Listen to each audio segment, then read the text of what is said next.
Hello and welcome to my podcast. Do me a favor, subscribe to the John Keim Report wherever you get your podcasts. If you're watching on YouTube, hit that like button, hit that subscribe button. You can find us there as part of Ampire Media, AMPIRE. Always much appreciated when you tune in. Don't forget, you can read my work on ESPN.com. And also, don't forget, Bram Weinstein, the voice of the Commanders, and I will be back on Tuesday night with the 7:30 live stream discussing the Commanders' 30-23 loss to the Ravens, but also what it means going forward, and just kind of taking a look at a few issues around the team. Anyway, you already know what happened. Before I get into my little game recap and or just thoughts on the game, just a couple injury updates for you, or at least what we know right now about John Allen. I did see him in the locker room after the game, big pad taped around his chest and around his pectorals, left pec. Dan Quinn did not have an update, but my understanding is he'll get an MRI on Monday and go from there. And I did briefly ask him how he felt. He said he felt okay. I didn't get the sense that it was anything major, but we will know more on Monday. So I'm not reporting it like that, but that's just the early sense, and we'll know more on Monday after Dan Quinn talks at around 3:30. Dorrance Armstrong left the game with a rib injury. Update Monday, and then Javonte Jean-Baptiste. We saw him limping into the locker room after the game, and then I saw him exiting the locker room wearing a walking boot on his right foot. So again, more update on Monday. So let's get to the game. So Ravens win 30-23. You know that. How do you process this one? Because the Ravens are just further along in their development than Washington is. And I'm not going to sit here and make excuses for them because the goal is to win every game. I will say, like when Dan Quinn was hired, I remember talking to people that however good they're going to be competitive. And I felt like they were competitive today, which is a good thing. But one thing I also like is they're not sitting there feeling like, hey, the Ravens are really good and we were 7 points away. Nobody's sitting there doing that, nor should they. And that's why I like this team because, they're a competitive team and they have a competitive mindset. And you have a coach who stresses that. But what I like is, you look at the stats. I mean, they were dominated in time of possession. They were dominated in yards. And yet you get one stop, maybe you get the ball back, and then you never know. But what I also like is Dan Quinn acknowledged that. He said it felt lopsided, but yet they were still there. And why is that? Part of it is number 5 on offense. Part of it is they do have a team that competes. And I think that is really good. So that's, and what I like is how they handle these games. After the Buccaneers game, it wasn't anything other than, hey, go back, learn the lessons, correct, move on. Very matter of fact approach. And it's a consistent approach. And it's what I like. After the Giants game, it was, okay, you win the game, but that's not good enough. Like that effort wasn't good enough, or not, the execution wasn't good enough because they left way too many points on the field. And in another game, that could have cost them the game. So it's not good enough. So you have to be better. And by the way, I apologize for my scratchy voice. I have a little bit of a cold, but I also have a little bit of got a little bit excited when Lane Thomas hit a grand slam with the Guardians on Saturday. But I also am dealing with a little bit of a cold too. So the combination is kind of leaving me scratchy. So bear with me, and I appreciate you listening to me as I scratch, as I sound like kind of like a record scratching or whatever. Anyway, getting back to this. Like I said, I like that Quinn acknowledged that it did, as lopsided as it felt, they were in the game. But to win those games, you have to be better, whether it's communication and how you're handling coverages, maintaining your leverage, whatever it is. So it's not like they were accepting like, oh, hey, it's okay, because nobody should do that. And somebody used the word moral victory in a question to Quinn, and nobody was calling it a moral victory. The question was something along the lines, I know you don't consider it that. And he goes, no, it's not. And no, and very few coaches I've been around would do that. I think you run into danger when you do that. And, so I think you find out a lot about these teams of this. And what we found today is, you have to start with the defense. And it wasn't that I don't feel like they were exposed, because I think was the fear. Like, this is what they are on defense. And to me, it highlighted the issues that they have on defense, and it goes to coverage. And they haven't been able to take, they've been better. They have been better the last couple weeks, but they didn't face, and Cleveland's offense is not very good. So it's not the Ravens, and the Cardinals, while they were playing better at the time, it's an up and down team. This is a legitimate offense every single week. And to do that, you have to have something you can take away. And in other games, they could against the Browns, you could take away the run because they don't run it well. So you can force Deshaun Watson to pass. And the Cardinals, they took the pass away for the most part. They did a really good job there. But but they came in today wanting to take away Derrick Henry. So you saw a lot of single high looks. That meant the corners there's going to be more stress on the corners, and they just don't have the corners to hold up in that right now. And you look, I know people get on Benjamin St-Juste, but he's playing up a level. Like he is being asked to play a certain way when he's not. He's more of a number two corner. He's being asked to play like a number one corner.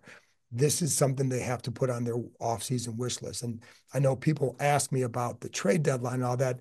I don't know that there are any corners that are going to be available that are going to come in and make and provide some level of improved play. I don't know that yet. I think that's something that we'll all have to look at as it gets closer to the trade deadline. Is there somebody that they could bring in, trade for, whatever? I don't think they'd make some kind of outlandish trade. It kind of goes against their building process, but I don't know anything for sure at that point, nor do I know who might be available to even contemplate. But the bottom line is this is what they have. And so when you're going to try and take something away like the run, you better do a good job in the pass. And they forced Lamar Jackson to beat him through the air, and he freaking torched him. And it was the hard part to watch was it was time and time again where these guys were wide open. And sometimes again they'd catch him in a heavy package. Washington would be in their 4-3 base set to match what the Ravens were doing. And next thing you know, Michael Walker's trailing or trying to run after Mark Andrews, who catches one for a 33-yard gain. So you try to take away the run, and they're going to hit you with the pass. And they did a good job of that. There were other times, like again, St-Juste, you have the other problem here is that one of the guys who's inactive, Emmanuel Forbes. Now, a lot of these issues go back to that failed draft pick. And this team thought this staff, they knew in the offseason that St-Juste and Forbes would I don't know about need some work, but I think on film last year, St-Juste did not play well. I think they started to like him more as they got here, and he can, whatever you want to say about him, the guy does compete, and that's I know you have to be better, but I think there's something that they can build off with him. But he's just in the wrong role for him, and that's not necessarily his fault. It's the fault of the organization prior, right? Because this group just got here. Now could they have done a better job addressing corner in the offseason? Yes, because Emmanuel Forbes did not put anything on tape last year that was any good. And he did not, I think they were hopeful that through their coaching, through the scheme, that things might grow, and it just hasn't. He didn't, didn't do anything last week. Now he's inactive this week. It's hard to see a future for him here. And because if he was showing anything, if he's showing anything, they get him out there. But that's a pick that miss, not just a miss, but a big miss because he doesn't help you on special teams. That's why you can't even keep him active because he doesn't help you on special teams. So it makes it really difficult when you have a backup corner who doesn't play special teams and who hasn't progressed to the point that he needs to. So like that's a pick that continues to hurt them. Mike Sainristil is better suited for the slot, but he's got to play outside because Forbes wasn't there. And then, they brought in Mike Davis, who didn't show that he could play that outside either at the level they need. So it was just, there was some failed draft picks. And then clearly you can say they didn't do enough there because they needed more. And I think I like Sainristil. He had the pick early in the game, but he is, again, better suited inside. But again, he competes. So at least if you're going to have a guy out there, like, I know the guy's going to compete and bust his ass to make this play or to do this. But again, better suited inside. So you have mismatched parts in that secondary that are always going to make it tough. And if you're not being able to stop the run, like against Baltimore, you're going to have a tough day. I also don't think they're going to face many offenses like this, where you have to worry about Derrick Henry's running, Lamar Jackson's running, and then Lamar Jackson hurting you in the air because you're so intent on stopping the run. They tried to make Baltimore one-dimensional in the first half. Derrick Henry had 9 carries for 38 yards, but Lamar threw for over 200. So and he was very accurate on third downs.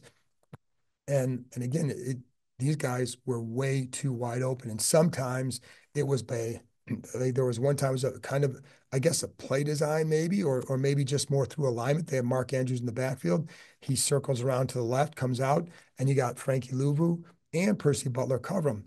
Nobody's covering in the middle in the zone, in the middle of a zone, and it's wide open for I don't know if it was Bateman or Flowers, but it's 20. I think it was Bateman for 25-yard gain.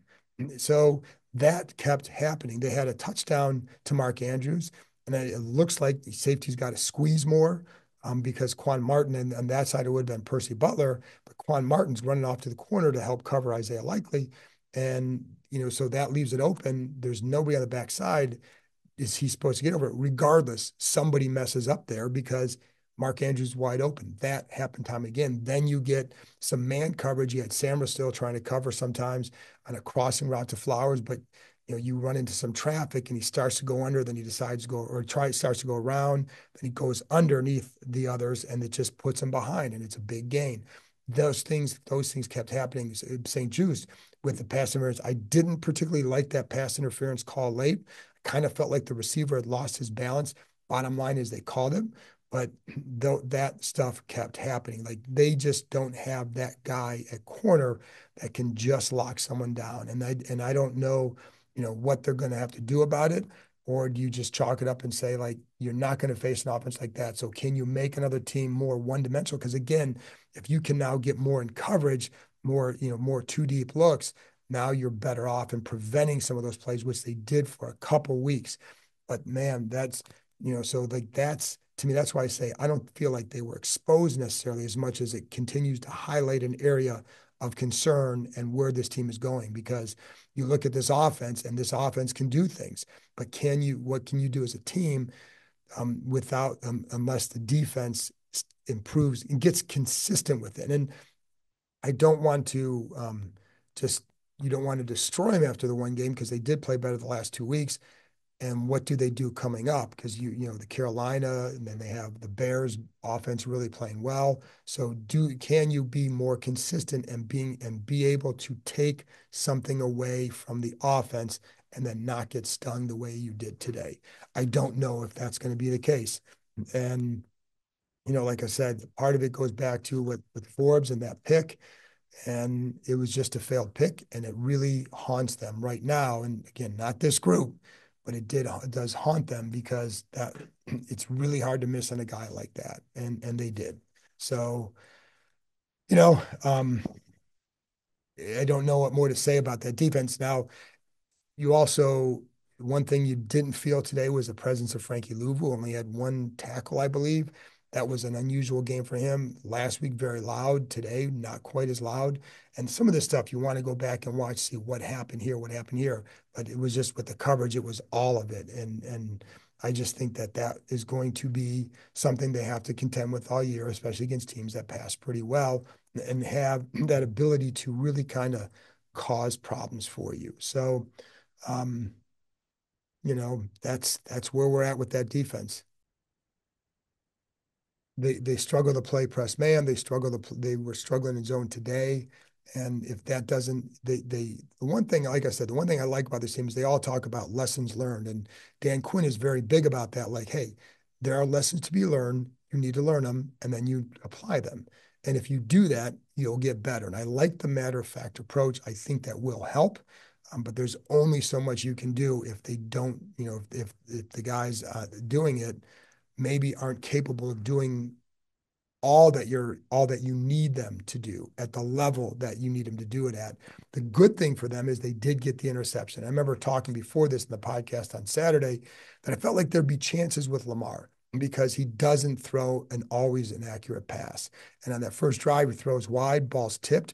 You saw that happen a few times against Cincinnati last week with the Ravens, and balls tipped, and they just did. Bengals just weren't around the ball. Sam Stills around the ball, picks it off, gets them off to a good start. So that was a good sign. That's the first interception they've had this year. Like that's something that this defense just hasn't caused enough problems for the offense taking the ball away. And that's something that they're going to have to really try to get better. So, we'll see on where that goes. But again, I don't think they're going to face more challenging offenses than what they faced today. One thing that Dante Fowler did have 2 sacks, active game for him. So that was good for them to see.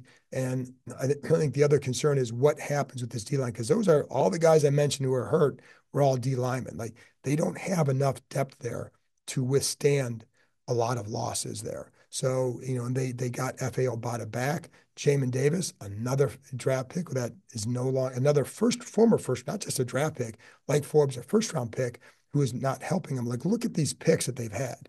Jahan Dotson shipped to Philly. Jamin Davis converted to DN, not playing. And then Emmanuel Forbes, inactive, just like Jamin Davis. So not getting anything from those picks is hurting this defense. Like, and Dotson, I know, is an offense, but those two in particular, it's really hard to not get contributions from high picks, regardless of who drafted them. Like those picks are not helping this team at all. And so um, but I think the other thing is again, Baltimore's further along in their development. And as Zach Ertz said, they're only in their sixth game together. So that matters, but I don't think he said it as an excuse as much as hey, a reality check here, fellas. Like this is where the veteran leadership comes in. Don't put too much stock in one win or a loss. Remember, this is a growing situation, so keep building because it's only been 6 games. And if you keep that in mind, I think you're in better shape. Like if you remember, to me, one of the things like I'm going to talk about Jane Daniels in a minute because I thought he was really good.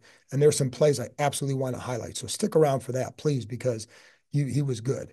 But one thing I'll say too is like I like the maturity of this team will be tested again this week. And that's why while this could be considered quote unquote a measuring stick, I think what we saw is that the defense has to get better. And I think the offense can hang. But I think instead of a measuring stick, because to me, the Carolina game is every bit a measuring stick as this game was. Because if you don't go out and handle your business, you have a chance to get to 5-2 at home. If you don't do it, now you're 4-3. Then you have the Bears coming in, and then this really good start is for naught. So you've got to go handle your business. So this is where you really see, and that's why to me the Cleveland game was every bit a measuring stick as this game was. Now it's in different ways. Like the Ravens are a Super Bowl contender. Right now, I'd say Washington is a contender to win the NFC East, a legit contender to win the NFC East. Baltimore is right now at a different level, and that's okay.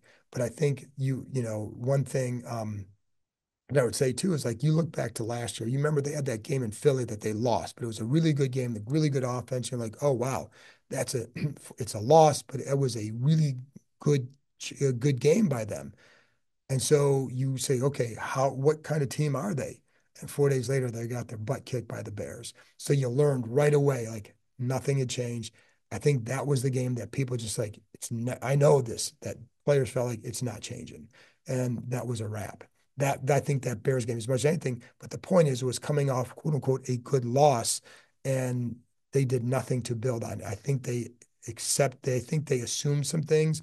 I don't think this group will do that. I think they're really good at staying focused on daily prep, et cetera. So that would be to me is a good thing for them, for sure. Now, on offense, no Brian Robinson. I still felt like they would be able to move the ball, and they did, because I didn't think that they were going to be able to run the ball that well, and they did not. But this was a Jayden Daniels game, and he's special, folks. So he's going to be special. So another thing you can take away from this game is, again, it's a 6 game in a row where you can say, hey, you got your quarterback, because you do. And what I like is the development of his passing game and just the connection with guys like Terry McLaurin. I mean, he does a good job of finding guys. And I like that. Now, it's funny because we always talk about, keeping his eyes upfield. And he had the pass to Noah Brown where he's keeping his eyes upfield. He just sailed the ball on that one. It was almost picked. It was dropped, but it was what I liked on the play. Everything up to the throw was good. Scramble out of there, looking downfield, eyes up. You got Noah Brown. He just made a bad throw. That's fine. I liked everything about that up until the throw, or just the errant throw, but it was good. So like you continue to see something with him every single week. And like, listen, Lamar Jackson after the game called him amazing, said he deserves the hype. You know, I had my reporter, Jamison Hensley, who I had on the podcast the other day. He said, like, listen, Ravens played CJ Stroud early in his development last year. He was with Houston. He's like, he thought Jaden was better. So that he heard him more. And, so like there are a lot of good things with that. And you build on that. Like this, there is no doubt that these players feel like as long with him out there, that they're always in it. And you just improve a little bit as a defense, maybe get another takeaway as a defense, and you have now a greater chance to win because number five is going to get it done for you. Like what I like is that, the Ravens take a lead, he goes down and answers. They go down and score before half. He takes them down, gets them at least in the field goal range, a kick is blocked. Then come out of the halftime, another field goal. So there are some things that you can get a little bit better at with that. And they really didn't have a great threat of the run game without Robinson in there, but and he was going to be the main attack, and he still hurt the Ravens. So let's take a look at some of the two touchdown passes to McLaurin. I think highlight a lot of the growth and the connection that is developing with he and McLaurin. So we're going to start with the second touchdown first because I think that really speaks volumes about it. So on the play, they know that in the huddle, he knows where it's going, right? And one thing to note before I get to that, like one thing with these receivers that they know is that if they have a one-on-one to the boundary side, that that that Jaden Daniels is going to look for them and trust them to win. And he's always going to be aggressive trying to get the ball to you in that situation. And they love that. They love playing with a quarterback who does that. But anyways, on the touchdown pass, you have McLaurin on the left side. They know he's going down there. You get man coverage. Man coverage at the goal line with McLaurin, you got to go to him. And that's what I think. And I told you about that in my five things I think on Saturday, that one of the lessons from last week was exactly that. You had the interception to Zach Ertz, but you had McLaurin one-on-one and man coverage on the other side. You go to him. So today he's going to go to him, right? So he asked him in the huddle, what route do you like? And McLaurin's like the slant. Said, but if he's playing inside leverage, I may have to change, so that's what happened. Cornerback plays inside leverage. So McLaurin reads it, so does Daniels, and that's key. So McLaurin goes and fakes, plants hard on the slant, and that's where you see the pump fake. And then you see then he's going to run the fade, and Jaden throws the back shoulder pass, perfect pass, touchdown and fourth down. But the key is there that he reads McLaurin's body language, he reads the leverage the same way, and he makes the perfect throw.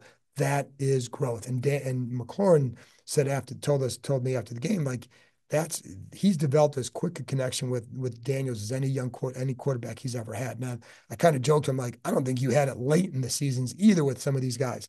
Now he kind of did with Heineke, more consistently, but he's absolutely there with Daniels. He's already got 4 touchdown catches. That's more than matches what he had last year. So, but that reading the body language and that little sequence there was a big deal for those two. And then even on the first one, the first touchdown pass, so he's looking, I think, in the right flat for Zaccheaus man coverage, but they got some zone on the other side. So McLaurin's running across the field.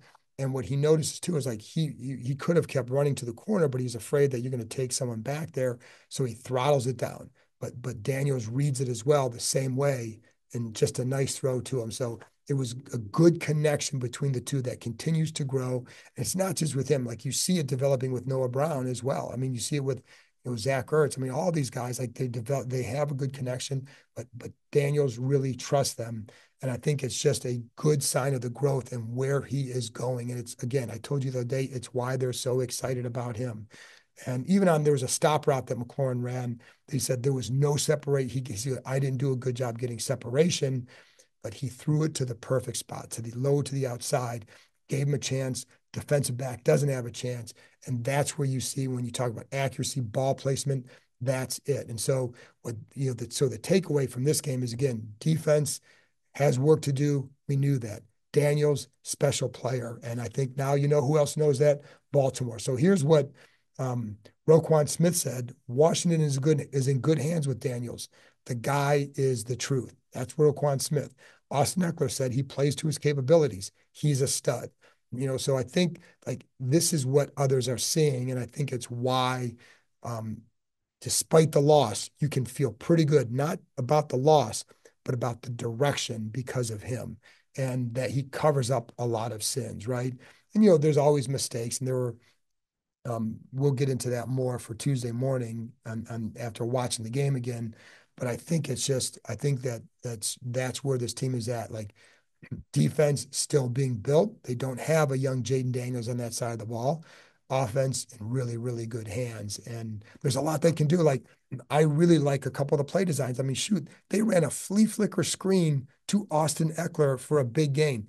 That was golden. Like you watch that and you see where the defenders are lined up. They got four guys deep and they cleared it out and you get a little screen to Eckler for a long gain. That's beautiful. Even though like the 11-yard pass to De'Ami Brown, here's what I love about that play. If you remember that little tunnel screen in the red zone, that on the play, you have Eckler in the backfield. Well, he runs out as if he's running a bubble. You know what happens? Two guys are going with him. Well, that opens up the screen for De'Ami Brown. Really, really good play design. I really like that. There is an element of creativity in this offense that Cliff Kingsbury, I think, has brought, and it's been fun to watch. And the way they can use guys and how differently they will use them. I mean, it's been a lot. I think even Eckler said after the game, like he hasn't been involved in a flea flicker like that. So who has? Like I haven't seen one like that before, but it was really, really good because it definitely caught them. And I think the more you see that, the more other teams have to look for things. And the good thing with this offense is how much it can evolve because of Daniels and his growth and his ability to run and do things and all that. And the nice thing I think for Washington is that Daniels wasn't really necessarily making huge plays with his legs only. He was doing a lot with his arm. And that's why I say like one of the differences between he and other I'll be honest, like the whole Griffin comparison to me was never a thing, is that he's going to hurt you as much with Jaden Daniels can hurt you more passing from the pocket, period. And I think that's why I think you should be really, really excited. I think you are about his growth. So, anyways, that's it from me. My voice is starting to go even more now. So I apologize if you've made it this far, then JP Finley owes you a beer. And I appreciate you sticking with me despite me sounding like froggy, a little bit froggy here. So anyway, appreciate you tuning in. I'll be back on Tuesday morning with the game recap and just kind of going over a few things and finding out what happened. And then Tuesday night, 7:30 Eastern time with Bram Weinstein, the voice of the Commanders. Join us for the live stream. Appreciate it for tuning in, and I'll talk to you next time.